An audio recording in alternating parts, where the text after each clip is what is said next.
Jangan sampai lu tersesat karena Indonesia itu tempat orang paling banyak tersesat gitu. Ya. Benar-benar tersesat. Contoh kayak punya uang sedikit jangan investasi. Gue sering banget denger gitu. Gue tuh uang 2 juta tuh, gue investasi langsung. Kenapa? Ya. Karena justru risk of ruinnya yang 0. Itu kalian nggak ngerti matematika dasar. Ya itu alasannya negara kita masih berkembang kan. Masa lu punya duit kecil, lu defensif. Gue punya uang sedikit, gue beli buku anjing. Iya. Karena kalau ke 0 ya ke 0-nya dekat gitu loh, nggak jauh ke 0. Lu justru aneh dong. Kan teori finance itu bahkan di CFA diajarin kok. CFA level 3 itu diajarin. Lu ketika duitnya kecil, lu pakai single concentrated asset class. Itu ada, lu bisa cari aja. Ya. Ada materinya itu. Ditulis kok sama CFA Institute. Ini teori finance. Makin kecil suatu aset lu harus bet makin besar. Dan makin konsentrasi betnya. Ketika asetnya sudah besar sekali, itu baru diversify. Ya. Baru garisnya turun ke bawah begini, lu diversify. Makanya gue bingung, tapi kok begitu masih bisa ada yang dengerin begitu orang-orang ngomong itu. Karena ada kayak misalnya ada couple gitu kan di TikTok bahas kayak, oh lu harus nabung ketika uangnya sedikit. Ada couple loh bahas di TikTok. Uangnya sedikit, nabung. Gue kayak, iya makanya nggak jadi. Anjing lu. Gak jadi. Makanya mobil di depan garasi lu LCGC anjing. Ya nggak jadi kali masa depan bininya kan. Jadi. Oh iya benar. Iya makin kecil suatu aset, risk of ruinnya 0. Lu nggak apa-apa, lu nggak apa-apa buat rugi balik miskinnya nggak apa-apa, kan lu emang udah miskin. Setuju. Lu nggak punya duit 50 M nya lu orang miskin gitu loh. Ya. Lu punya nih, gue punya 5 M ya, gue hajar semuanya buat return paling besar. Pastilah 5 M ke 0 nggak apa-apa gue juga cuma punya 2 juta, gue mulai investasi. Buffett kan juga sama bro. Ya. Buffett tuh uang pertamanya dia belikan saham langsung. Bukannya begitu kah semua orang? Punya duit kecil, Michael Saylor bikin perusahaan namanya MicroStrategy, jualan software tuh. Jualan, cuma bertiga jualan tuh dari kampusnya dia. Itu semua uangnya dipakai gitu. Emang lu juga nggak begitu kayak semua uangnya dipakai? Ya semua uangnya. Pakai apa lagi lah kalau bukan semua uangnya?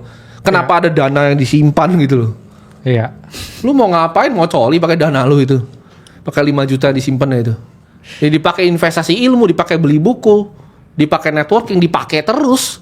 Ya itu setuju sih ya, karena Temen gue juga sama, semuanya begitu, bakar semuanya kan. Emang lu gak begitu pas dulu baru mulai? ya gitulah ya. Bahkan ya lebih parah ya pasti. Karena ya setuju ya saya. Kalau nggak punya apa-apa ya buat punya ya harus siap kehilangan yang dipunya. Betul. Kok begitu iya, itu logika dasar, cara dunia kan? Karena if you want one thing ya, you have to risk everything itu. Yeah. Lu pengen rubah satu hal aja ya, semua hal harus lu ubah dulu buat satu hal itu berubah. Karena ya nggak masuk akal dong bro. Saya mau sesuatu tapi nggak mau berkorban. Ya. Betul. Terus ya kalau kita cuman mau dengerin pesimisme dari orang lain ya buat apa? Betul. Ya. Mending dengerin diri sendiri aja. Karena ya kita dalam artian bukan mau menjadi orang yang didengar ya atau kayak oh ini motivator. Tapi kalau semua orang yang punya platform buat ngomong itu mengajari kita tentang skeptisme, ya kapan negaranya mau maju kan? Iya. Terus orang bicara, oke, kalian gini untuk kaya gitu. Lu jualan mimpi ya. Mimpi aja masa udah dilarang sih sekarang gitu kan? Iya, itu yang gue paling kesel sih. Mimpi kayak kesana dilarang gitu. Dilarang orang, dilarang bermimpi. Saya dari kecil bermimpi. Ya. Iya. Sampai sekarang tetap bermimpi. Sekarang malah orang mimpinya mau mimpi, makin besar kan mimpinya. Iya, mimpinya makin besar. Terus sekarang orang mau mimpi, kamu dilarang mimpi ya. Pantesan negaranya dari dulu gini terus kan? Bener. Orang mimpi nggak boleh, orang pengen sesuatu nggak boleh, mau motivasi orang yang lain buat maju nggak boleh. Nggak boleh. Kamu harusnya miskin nggak usah investasi ya mas, terus masih miskin. Kan? Sampai sekarang terus masih gimana keluar kan? Ya, gimana keluar dari kemiskinan ya, orang miskin diajarin investasi gue miskin. Lu kalau nggak investasi, duit tuh minus 15% tahun ke tahun bos, rumah makin mahal goblok. Iya.